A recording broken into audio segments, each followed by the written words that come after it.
Hello, everyone, and welcome to Hutch's Garage for episode 41 of my 1954 International Harvester Farmall Super MTA tractor restoration. In this episode, I'll take the engine off the engine stand. I will then install the engine rear plate. After that, the clutch pilot bearing will be installed, and finally I'll lift and place the flywheel onto the crankshaft. Please note that this video footage was taken at an earlier date. I'm to the point now that I can remove the engine from the engine stand. I've got a new connection here. In previous videos you saw this load leveler that I used on the clutch housing and also the transmission and rear end cover.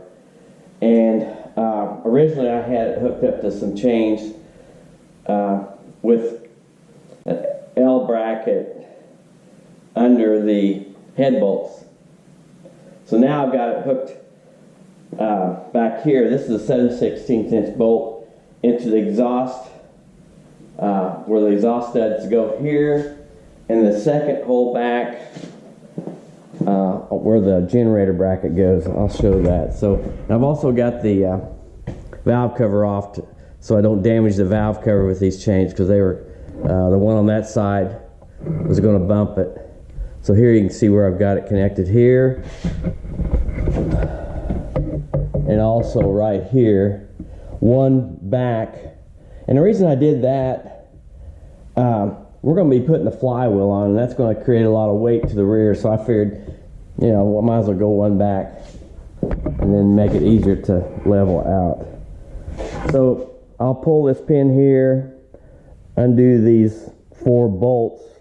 What I'm going to do is undo this pin, take the holder part off, the lower part, and it'll just be this bracket here, and I'll take that off.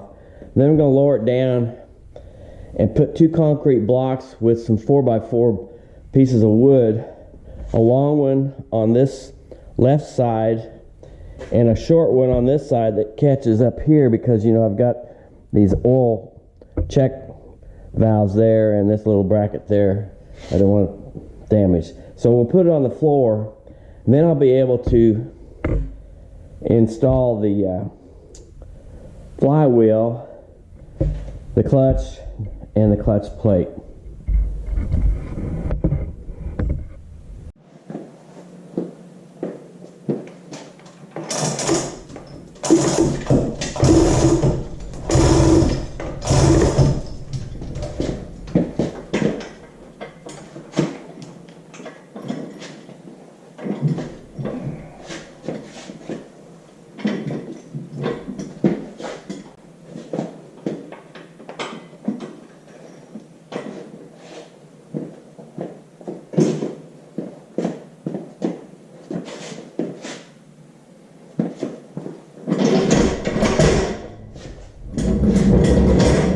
Get that out of there. Now,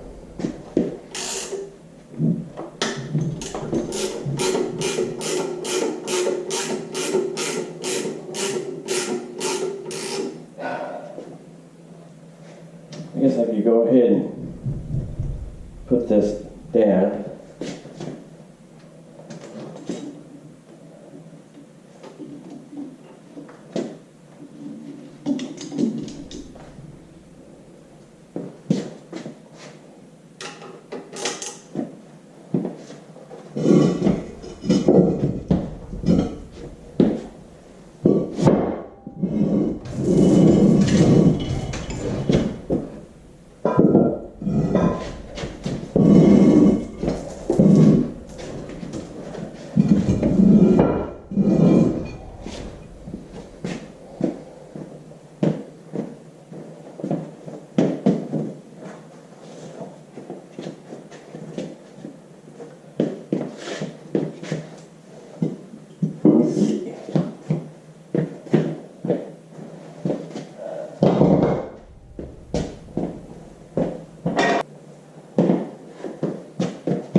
go down.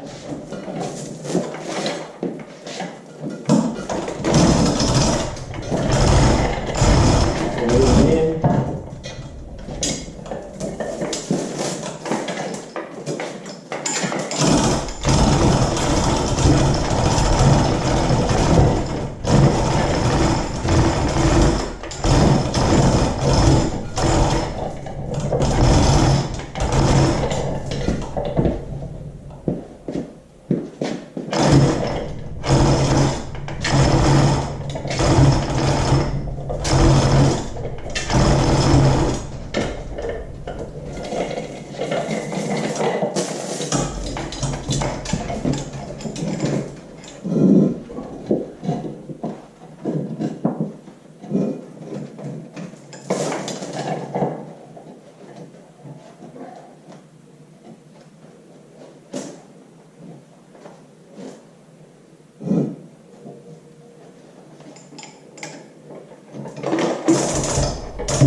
Make sure it gets under those bolts.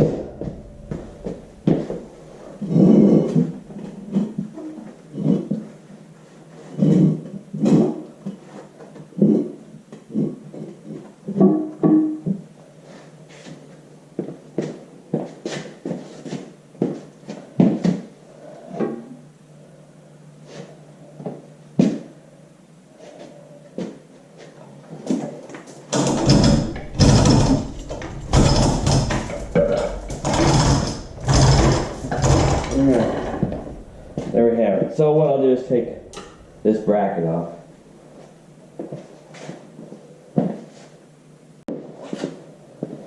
Okay, so we're ready to put on the rear engine plate, which is that, of course, on the back of the engine, back here. So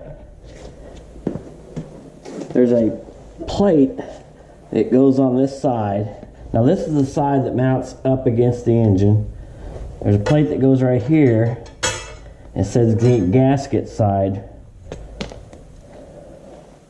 Right there. So I'm going to try to see if I can put this on after I get the plate on. But it goes on in this location here and uses these smaller 3/8 by 3/4 inch fine thread bolts. There's 3 of them that go across there. And the plate is held on by 1, 2, 3, 4, 5, 6, 7 1/2 inch by 1 inch bolts and lock washers. So let's lay this up against the back of the engine here.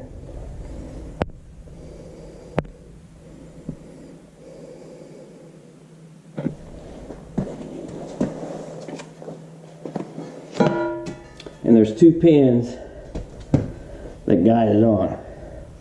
I can tell this is where the bolts were on this side here. So this side here goes on. So I'm going to get down here. As you can see, it's a pretty thick plate.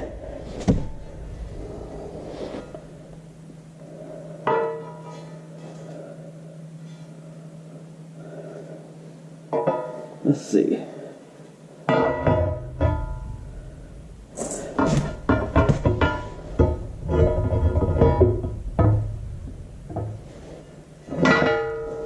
I'm going to use a bolt to help hold this up, get it started. Then I take it out.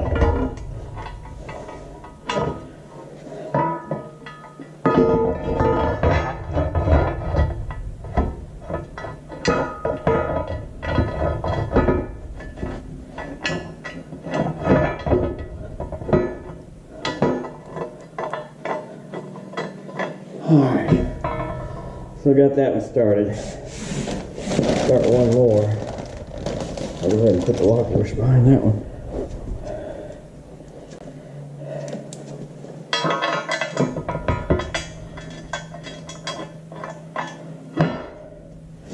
Alright, let's see how we're lining up with that pin.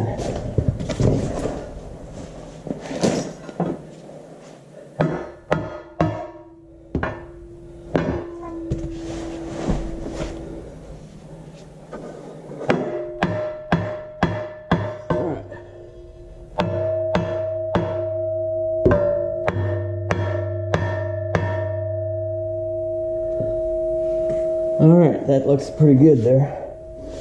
Now let's see how this goes up behind there. I don't know where this gasket needs to be. All right, I can get that up there after I get the plate on. So basically, all I need to do is put all these bolts on here.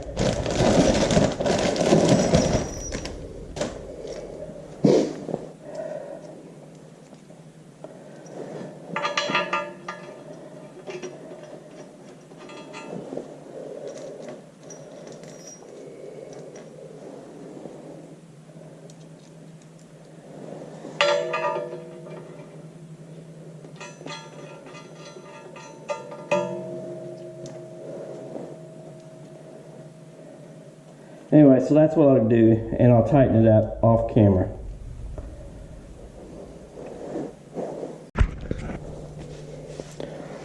I've tightened down all the engine backplate bolts, and I torqued them all to 55 to 57 pounds. A 1/2 inch coarse thread number 5 bolt. The recommended torque is 57 foot-pounds. So that's what I did, and the reason for that, you know, this plate is what holds the engine to the rear end, or the clutch housing and everything else, and it's all supported through that. All right, this bottom plate down here, which goes across there, this is the gasket side, as you can see. Let's show you here. There it is on. The gasket is longer than the plate in height, and you have to fold it over.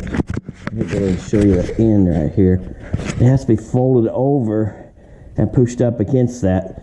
That creates a seal from this area. So that's what I've done, and that completes that part. As you can see here, we're looking at the flywheel, and this is after I took it to a clutch machining shop.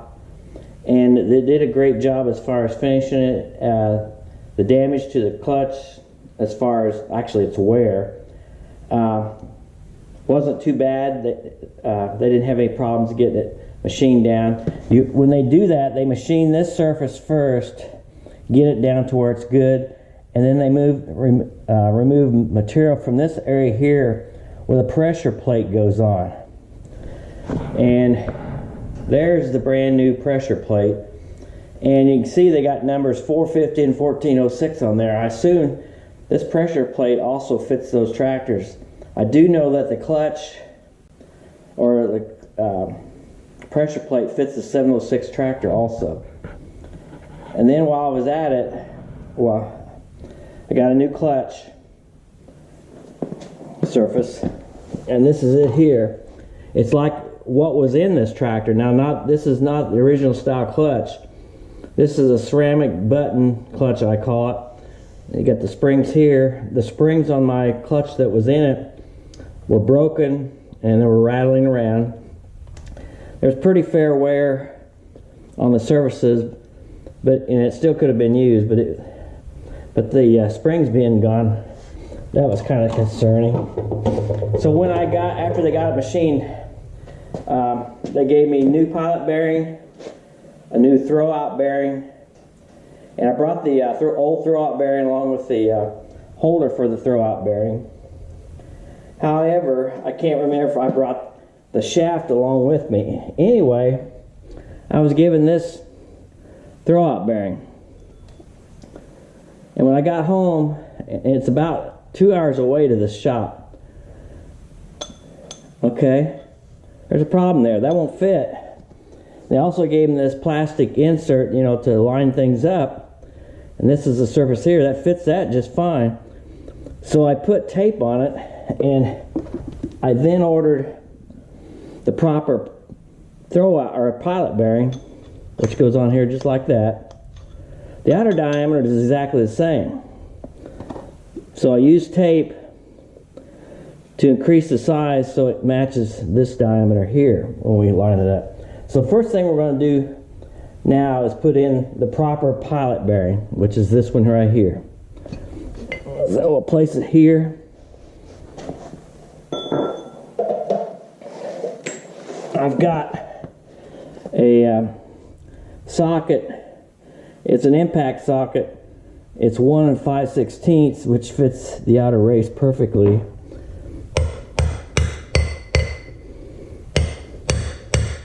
And this should go down till it's about flush with this surface there on the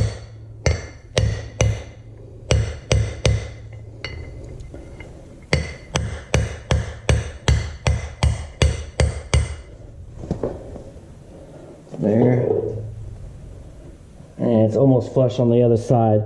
The thickness of this bearing is 0.56 something, and the thickness of the flywheel area is 6.6 something. Okay, I think that should work because it's not sticking out the back. Okay, that's good. So the next step will be I'll clean this one more time, and we're going to put it on the crankshaft. That'll be the next step. So what I'll do is I'll hook it up to my chain hoist and lift it up. I'll have to line up these pins however the orientation is of the flywheel when I set it up there.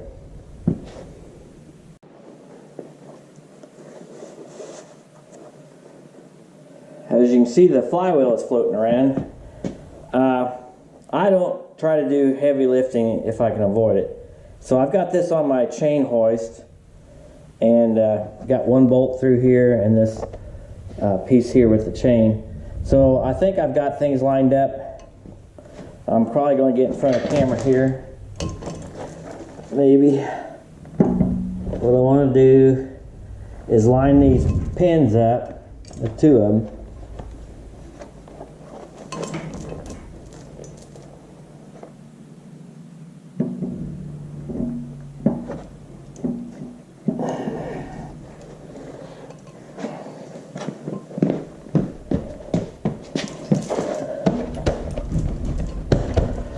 And see if I can get a bolt started.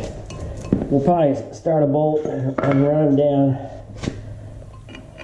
Okay, there's where the pin is. All right, got that bolt in there. Let's get another one.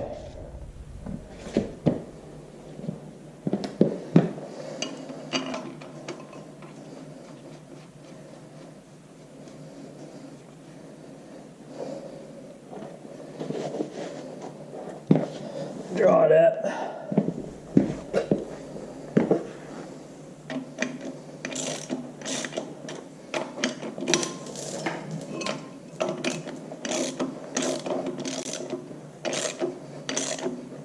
I'll take these bolts back out, put grease on them, and put the locking tab plates on here behind them. But this is the draw it up onto the... So I cleaned the back of the flywheel, also cleaned the crankshaft at this back end again.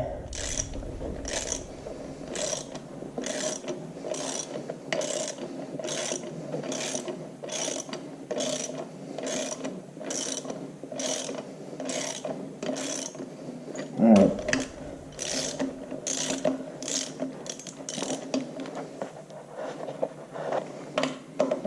So it's going on smoothly.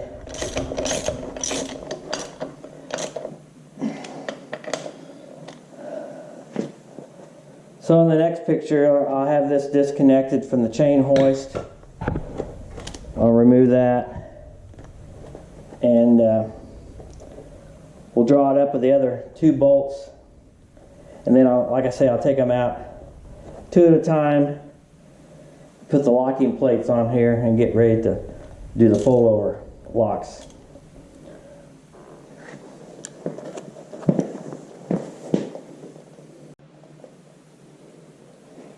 As you can see, I've got the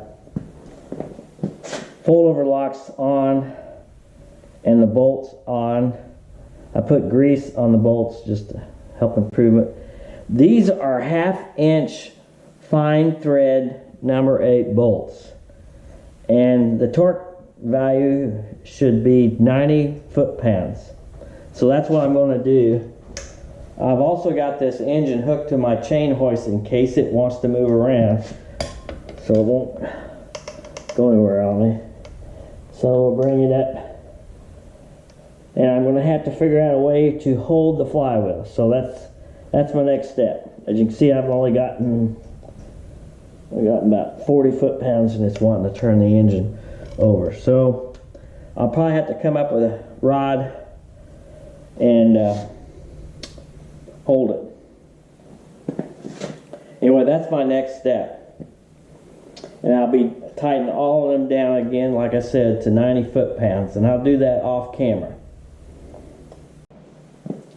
As you can see, I found a way to hold the flywheel while I'm torquing it down.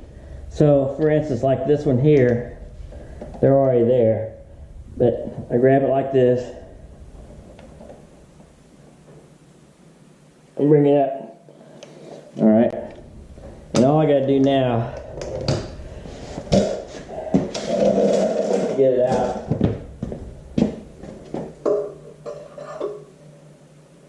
Just turn it that way, opposite way. And it just comes out. So this is a very large punch, as you can see. And there's hardly any deformation there. There's none there. And that holds it real well. You want to make sure this engine is stable. That's why I've got it connected to my chain hoist.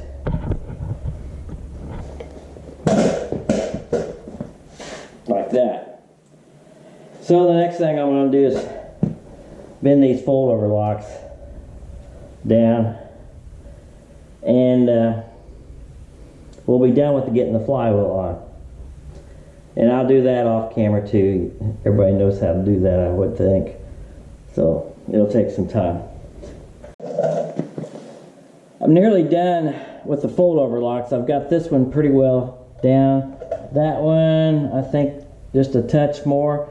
And I started bending these two up. And I want to tell you how I did this. What I did is use a bar like this. It's fairly sharp on this end. You can't already get a chisel in there to start prying it because of this indentation. It's pretty far in there. So what I did was, wherever I could find, I put this bar in here, and while this was flat, the folder was flat down here, got it like this and started pounding it, started bending it. Okay, and then I've got this large adjustable wrench here, and that's how I'm folding them over. Okay, you can see that.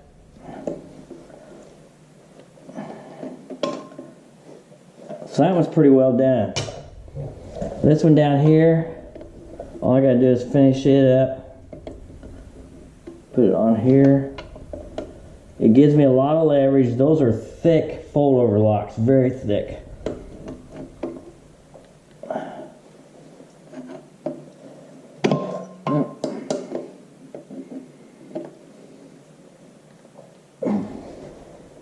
Alright, that one's as good as this one here. Could use a little bit more, so I need to get this around where I can. Let's go all the way around here.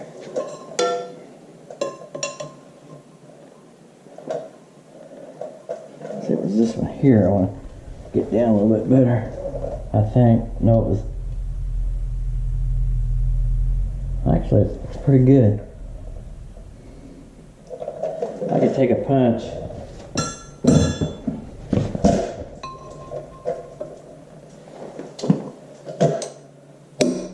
Knock that a little bit flatter there.